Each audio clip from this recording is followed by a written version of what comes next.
সবাইকে নমস্কার জানাই। আশা করি সবাই সুস্থ আছেন, ভালো আছেন।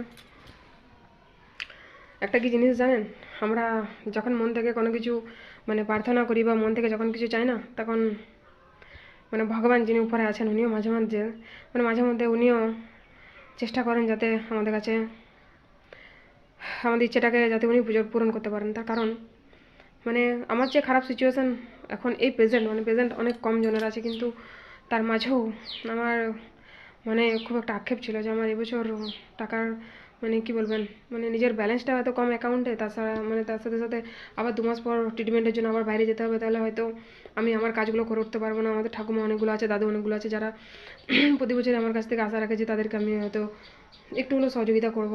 আর নিজেরও হয়ে গেছে, তারা ধীরে ধীরে কয়েক বছর থাকার পরে ওরা এখন নিজের ঠাকুমা দাদু হয়ে গেছে।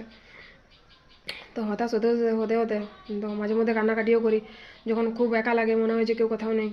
তো সেক্ষেত্রে কাউকে তো বলতে পারি না যে আমাকে ফান্ডিং করো বা আমাকে ডোনেশন দাও, কাউকেই বলি না, আমার কোনো বন্ধু সার্কেল কেন কাউকে কিচ্ছু বলি না। সে জায়গা থেকে হঠাৎ সিদ্ধান্ত নিয়ে পর ভাবলাম যে না, যখন লাইফে যখন এলআইসির টেবিল বিক্রি করতে পেরেছি, মানে আর কি বলবেন, অন্য কোনো কিছু সেল করাটাও খুব একটা চাপের নয়। তো ভাবলাম যে কাপড় নিয়ে তো প্রবলেম, জামা কাপড় কিনে দিতে পারছি না, সোয়েটার কিনে দিতে পারছি না বাচ্চাদেরকে, তাইতে তো আক্ষেপ। তো চলো ঠিক আছে, কাপড়েরই ব্যবসা করি। তার কারণ দেখুন, আমাকে দিয়ে তো যাই না কি হবে, ভগবান কি করাতে চান, কিন্তু ব্যবসা ব্যাপারটা মোটামুটি একটু পারি।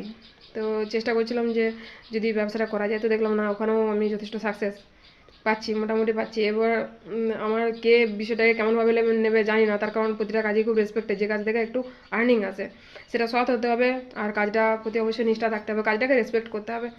আর আমি জেলার মেম্বার কি পঞ্চায়েতের মেম্বার কি ব্লকের মেম্বার, তার চেয়ে বড় কথা হচ্ছে আমার মধ্যে একটা অন্য চিন্তা ভাবনা কাজ করে। তার কারণ আমি প্রতিটা প্রফেশনকে খুব রেসপেক্ট করি। আমি লাইফে অনেক ক্রাইসিস দেখেছি, টাকার আপ ডাউন দেখেছি। সেই জায়গা থেকে টাকা আর্নিং করাটা আমার কাছে কি বলবেন, মনে হয় যে খুব প্রয়োজন, প্রতিটা মেয়ের ছেলের সবার ক্ষেত্রে প্রয়োজন। তাহলে সেক্ষেত্রে আমি কোথাকার কি মেম্বার, কে কী ভাববে, তো কারো ভাবনায় কিছু যায় আসে না। তার কারণ কারো ভাবনাতে যদি কিছু যায় আসে না, তাহলে আমার বাচ্চাগুলো ঠান্ডায় একদম নিমোনিয়া হয়ে যাবে, শেষ হয়ে যাবে। ওগুলো বাদ দিন, যেটুকু সৎ পথে রোজগার করা যায় আমি সবসময় চেষ্টা করি সে পথটাকে অবলম্বন করার। ওই শর্টকাট পথ অবলম্বন করে কম টাইমে বড় লোক হওয়ার চিন্তা ভাবনা আমি রাখি না, পরিশ্রম করি, 100% নিজের তরফ থেকে দিই।